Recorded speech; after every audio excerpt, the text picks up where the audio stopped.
But in the sports thing, the thing I can't get past is the idea that women's sports were created specifically to remove the women from competition with the men. Like that's the whole point. Like it wasn't about the women's gender identity and making them more comfortable around, like while they're banging against each other in basketball, boxing each other out. That wasn't about their identity.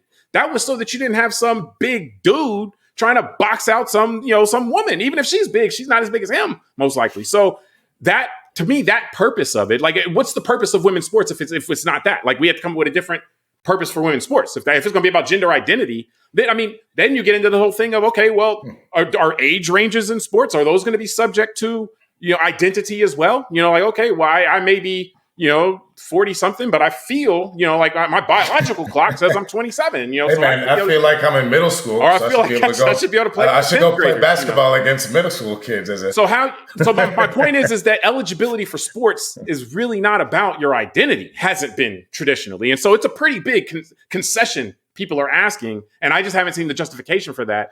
Like, to me, if you want to create if you're saying it's not binary, we need to change the fact that we have a binary system.